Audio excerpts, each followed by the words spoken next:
Welcome to Authors of the Pacific Northwest, where we connect authors with new listeners and provide advice to aspiring authors on the business of writing. I'm your host, Vicki J. Carter.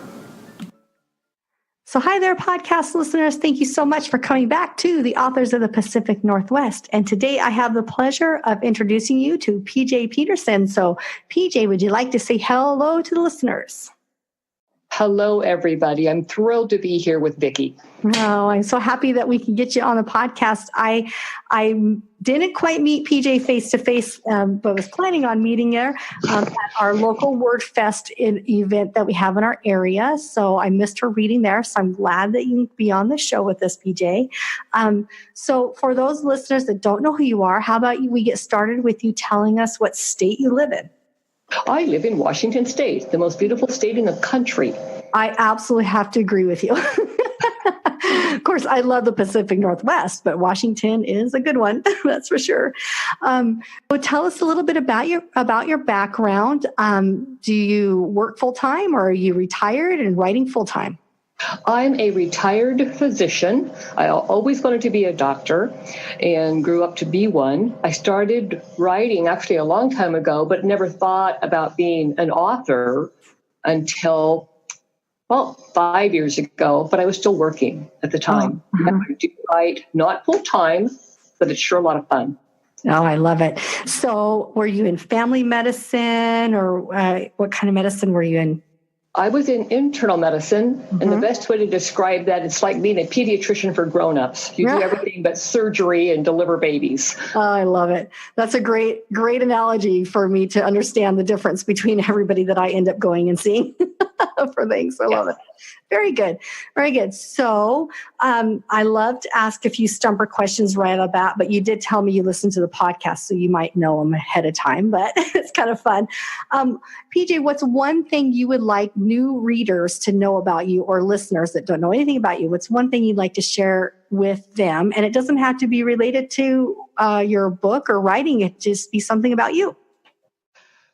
I like to write in a way that people can see what I'm seeing and hear what I'm hearing and be in that experience. Yeah. So you like to kind of dive in. Do you think a lot in your mind before you start writing? Do you like have the picture in your mind or before you start writing, or do you just start writing? There are two ways. Well, if it's an experience that I've had, it's much easier to write about it. If I'm going to be doing a scene that I haven't experienced, then I have to put myself there, picture myself, what's going on, what do I see, and then be in that experience.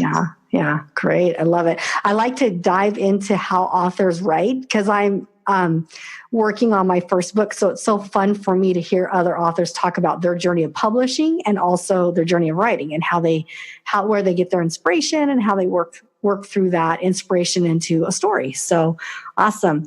So as an author, we're told often, I don't know if you hear this often, but I hear it, make sure you're reading. You need to read in your genre or, read outside your genre.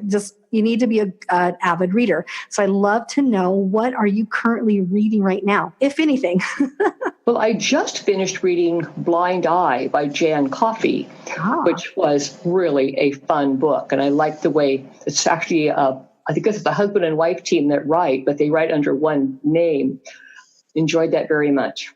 Oh, I think that'd be interesting to have a husband-wife team writing under one name. How is it a one point of view in the story, or is there multiple character point of views? Multiple points of view, all parallel. Oh, cool. See, I like that idea. I'm dabbling with that idea just a little bit, but it is complicated. So I think doing that with multiple authors would be fascinating. So I kind of wondered who wrote which part. Yeah. Or maybe they wrote and then went back and forth, but I would think you'd have to have one author write one point of view to keep it consistent, one character. So very good. So when did you feel like you were an author? You said you'd been dabbling in it for 5 years. Was there a moment in your life where you're like, aha, I'm an author. I made it. It was actually when I finally pushed the button when I self-published to Amazon.com. In a way, that's when I became published, because my dream was to be published. It wasn't just to write. I actually wrote this first book about 30 years ago. And it was sat on a floppy disk, if anybody remembers what those are. Oh, I know what those are. For all that time, but I had printed a copy of it way back when. So about 5 years ago, I was in the Vatican waiting to go in and see the beautiful art. And I was talking to another woman who was actually on the same tour that I was on. We started talking about writing. It turns out that she had self-published. And I went, what is that? And she told me about space.com. And I got excited because I knew that I wasn't going to go through that standard agent process. I can't tell you how many times I bought the Writer's Digest and highlighted all the publishing companies that wrote or that published my genre that didn't need an agent. But when I heard about that, came home, I looked it up, and I found out that I had to put the name of my book in it. Or I hadn't ever named my book. So it forced me to think about, what am I going to name my book? So I named my book, plugged it in, remembered to write down my password and all that, put it on a sticky note in the cupboard in my kitchen, and didn't do anything for 5 years. Oh my goodness. Because I was talking. I just didn't have time. I just didn't go that step because there were all these other complicated things you had to do. Oh, yeah. Publishing is actually the harder part for me. Writing is easy. Publishing, now that's another story. Yeah. So almost a year ago, I read an article about a young girl who had written a couple of books, had published. I went, self-publishing, there that is again. And she had tried the agent route. So I went to my kitchen cupboard, pulled out my createspace.com password, looked it up, found out that they had since merged with Kindle, found out more about it and said, you know what, I've got to do this. I promised my father I would publish my book, and I hadn't done it yet, and he'd been dead quite a while. And I looked more into it, started finding out about e-formatting and all that. And I was still a little quagmired by all of that because I did not want to have to learn a new skill. And then, as luck would have it, a young man moved into Longview and came onto a board that I was on who had worked for Kindle at one time. Lucky. Oh my gosh. So I introduced myself to him and he said, I want to help you. And all of a sudden, he helped me figure out what the process was. I found an e-formatter online, a wonderful guy at 52 Novels.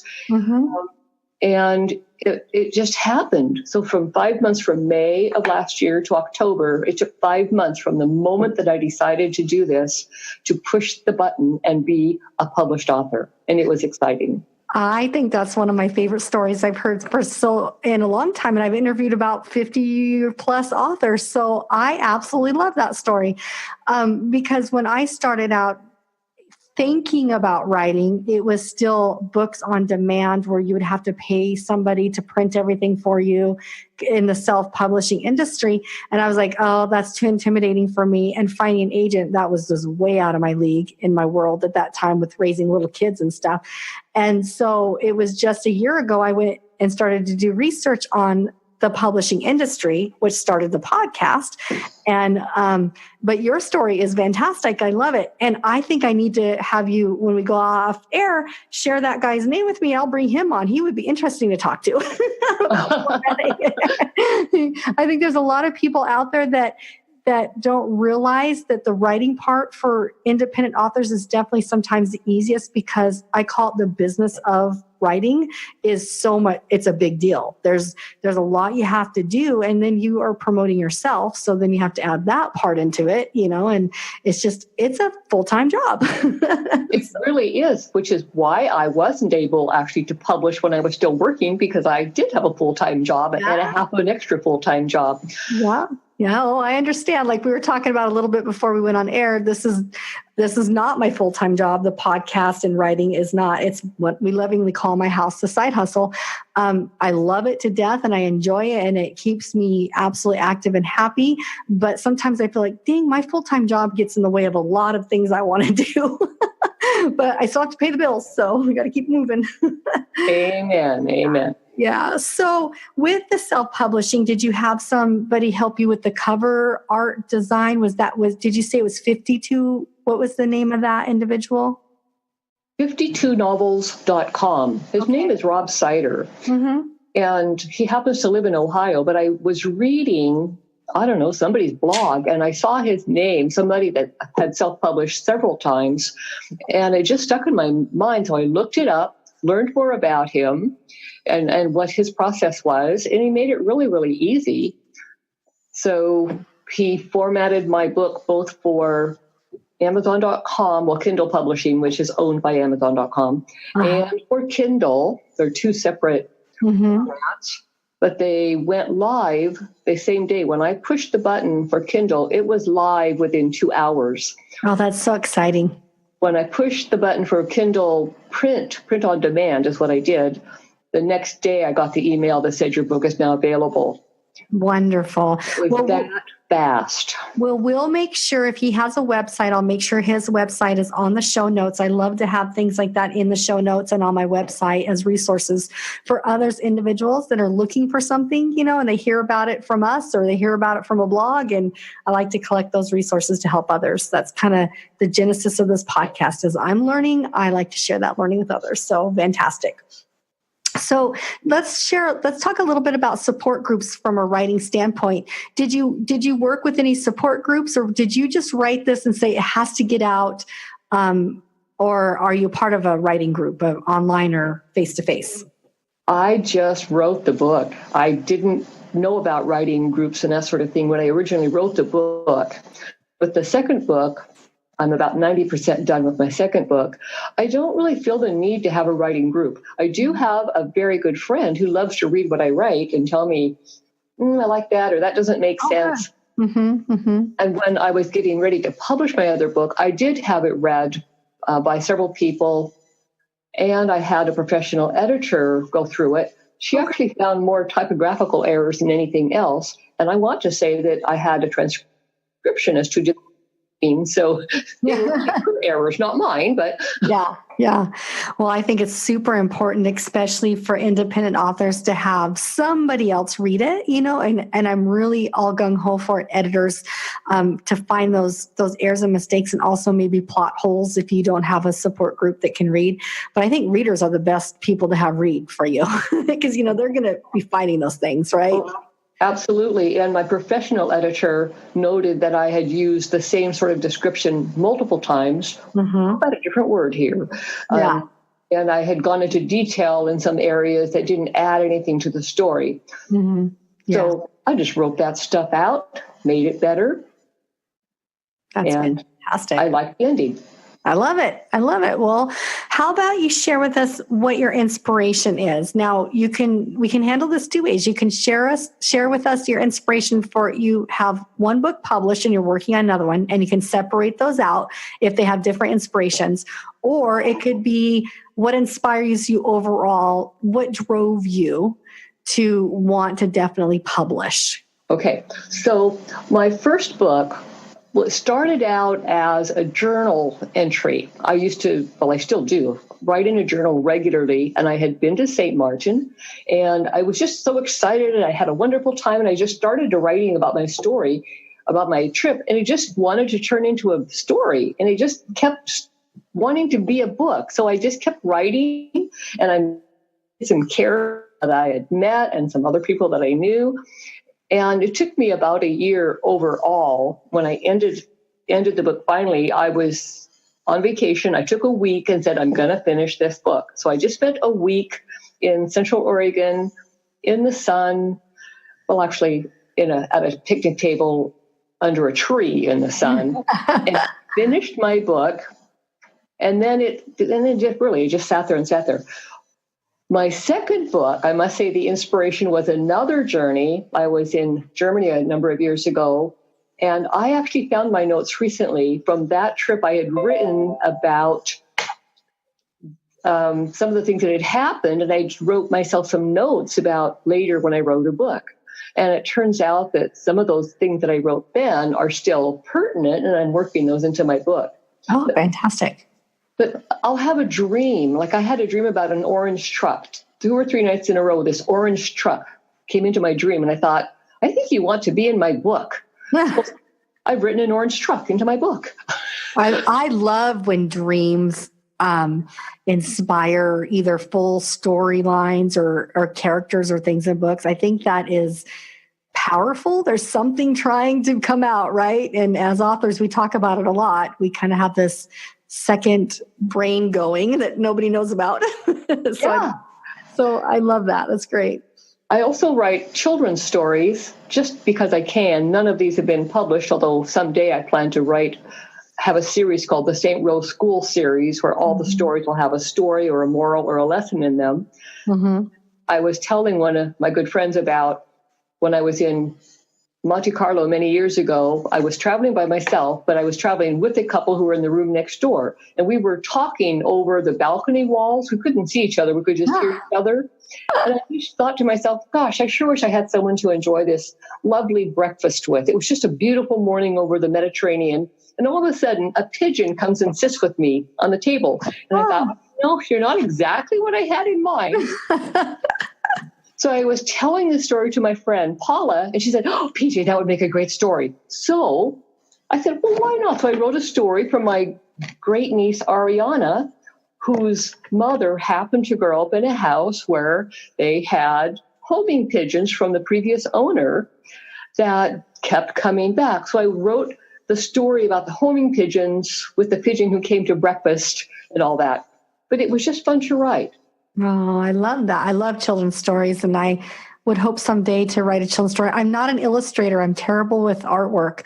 And so that's kind of the thing that's hard for me to think about. I would love to work with an artist, but getting that portrayal of what's in your head into the story would be challenging. I've had some children's authors on that have also been illustrators on the podcast, and I just think it's fascinating. Just a wonderful creative process.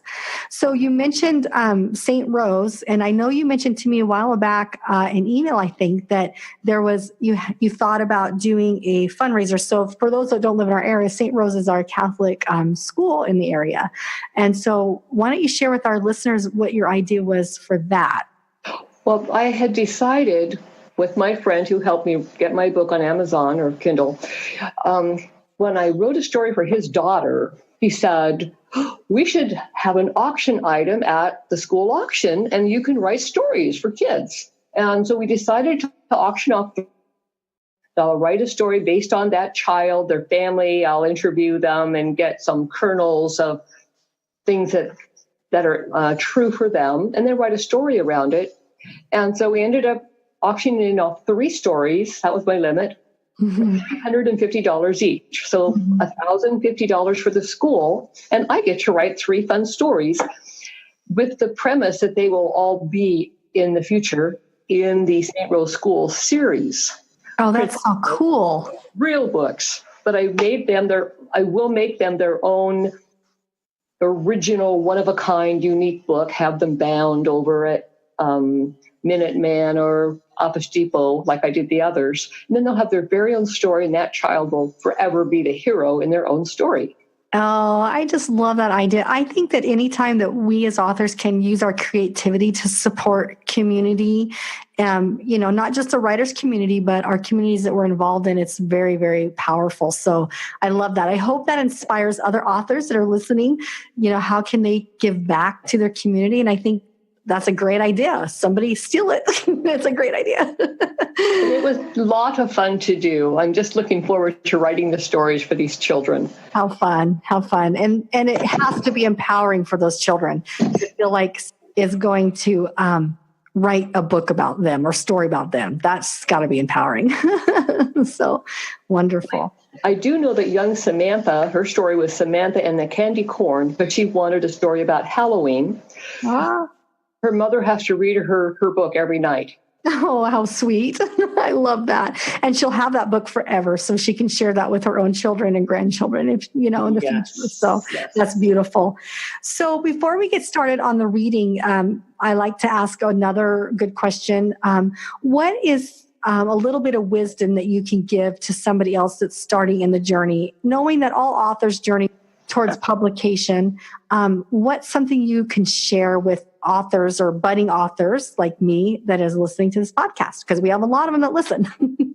Write down the ideas that pop into your mind.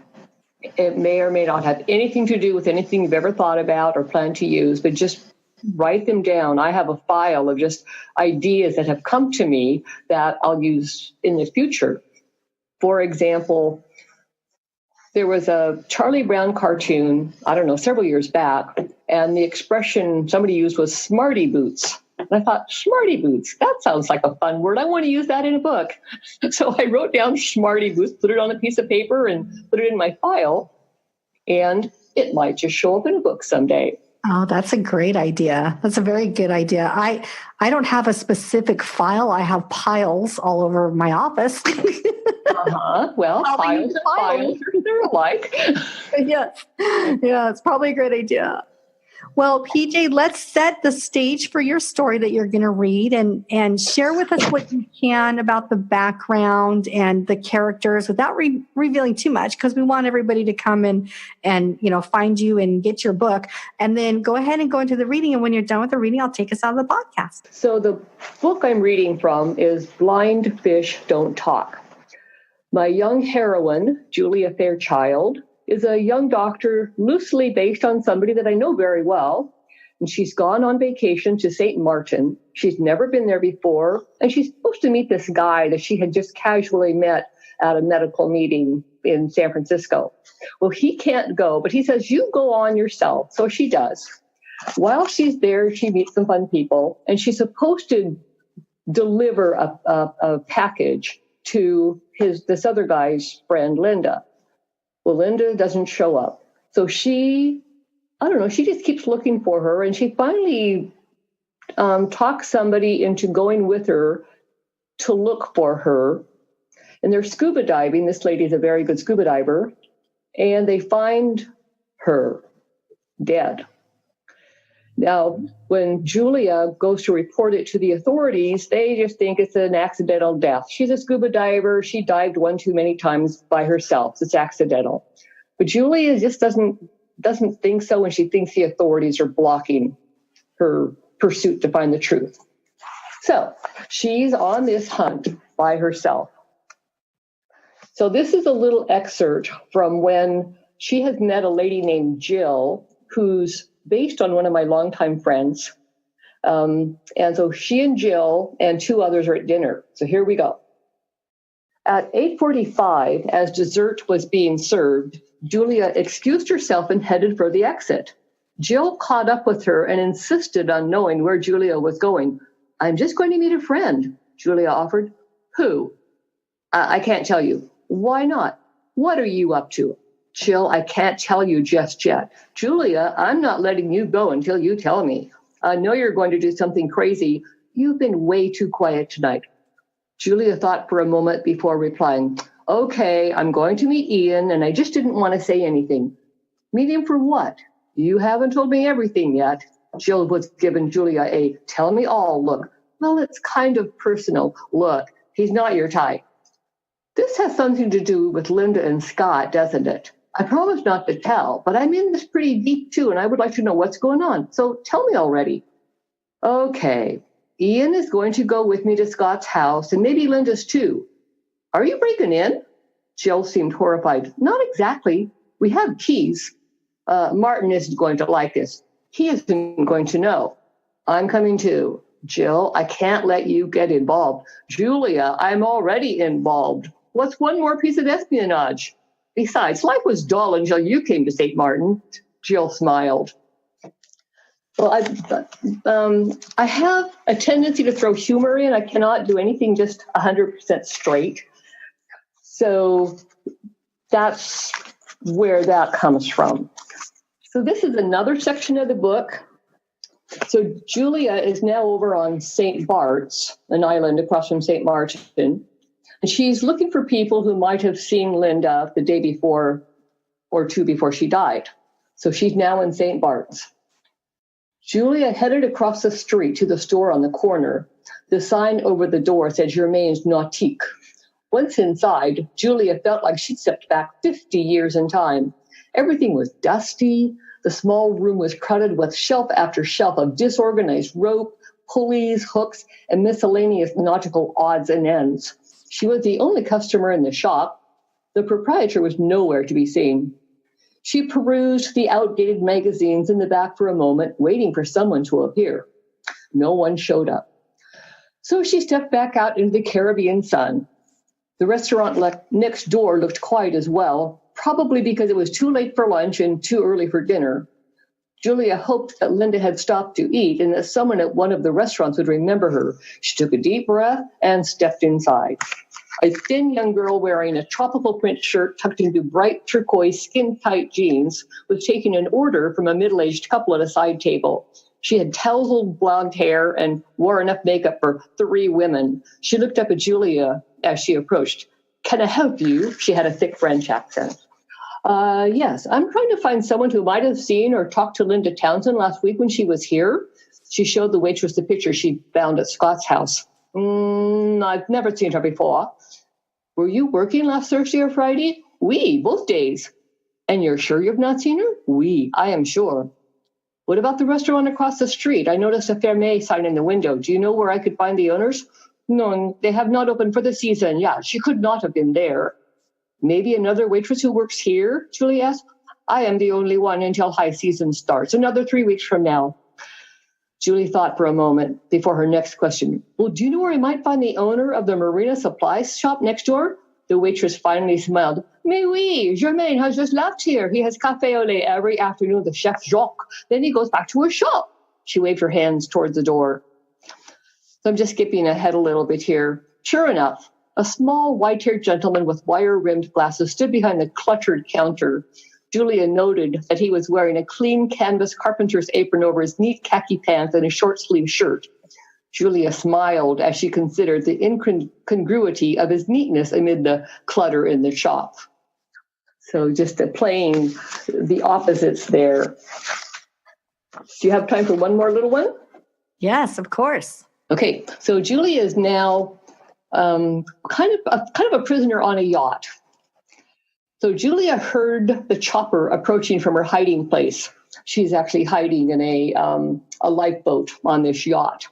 Her watch said 9:25 p.m. She got up enough courage to peek out over the edge to see if she could see anything. She could hear a lot of shouting.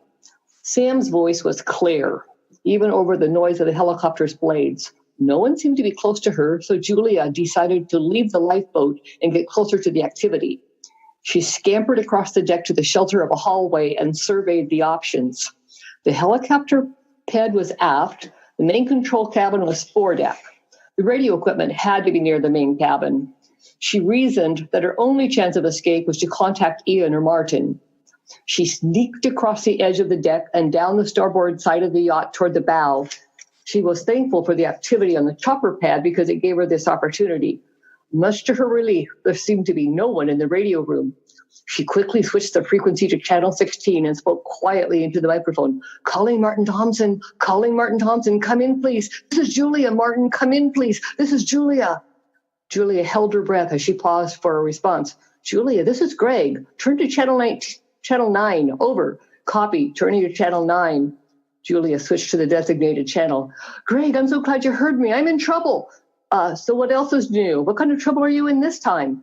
"I'm being held prisoner on a yacht somewhere off St. Martin. I can't get off the boat. I'm scared." "Okay, Julia, I'll put someone on surveillance. Give us 5 minutes to find you."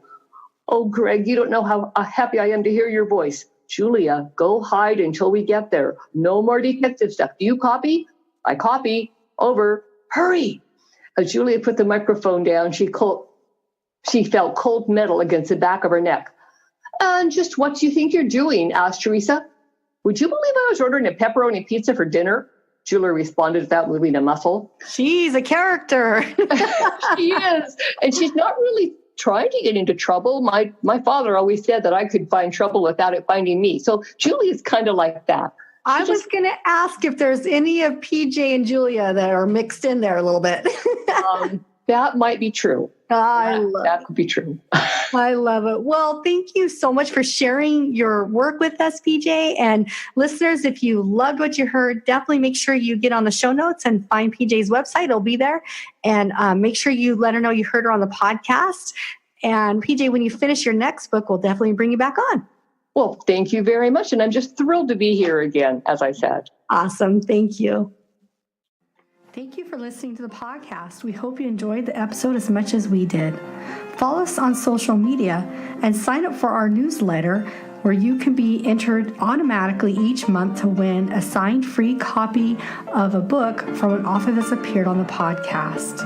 You can find out more at our website, www.squishpen.com. And finally, if you're an author in the Pacific Northwest and you would like to appear on the show, you can find out more on our website. So until next week, I hope you enjoy the journey. This is Vicki J. Carter signing off.